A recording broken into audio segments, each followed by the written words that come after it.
சிவன் கோயிலில் இந்த தவறை செய்யாதீர்கள். சிவன் சொத்து குல நாசம் எதற்காக சொன்னார்கள் என்று தெரியுமா?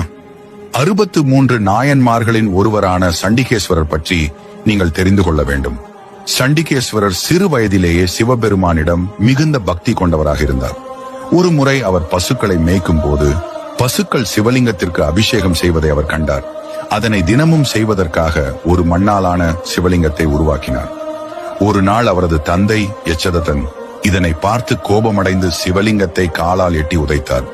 அதை கண்ட சண்டிகேஸ்வரர் தந்தையை பிரம்பால் அவரது காலில் அடித்தார். பிரம்புவாளாக மாறி தந்தையின் கால்களை வெட்டியது. அதையும் பொருட்படுத்தாமல் சிவலிங்கத்திற்கு தொடர்ந்து பூஜை செய்ய ஆரம்பித்தார். பின்னர் சிவபெருமான் அவரை ஆட்கொண்டு தனது பூசைக்கும் பொருட்களுக்கும் உரியவராக சண்டேஸ்வரர் எனும் பதவியை அளித்தார். சண்டிகேஸ்வரர் பதவியை பெற்றமையால் சண்டேஸ்வர நாயனார் என்று அழைக்கப்படுகிறார். இவரை சண்டேசர், சண்டிகேஸ்வரர் என்றும் அழைக்கின்றனர். கோயில்களில் சண்டிகேஸ்வரர், சிவாலயங்களில் சண்டிகேஸ்வரருக்கு தனி சந்நிதி இருக்கும்.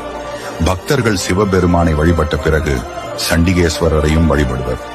சண்டிகேஸ்வரர் சிவபெருமானின் கோயில்களில் இருந்து எந்த பொருட்களையும், திருநீரையோ எதையும் நாங்கள் எடுத்து செல்லவில்லை என்று சண்டிகேஸ்வரனிடம் கையே நீட்டி ஓம் நமச்சிவாய என்று சொல்லி அவரிடமிருந்து விடை பெற்று செல்ல வேண்டும். அவரை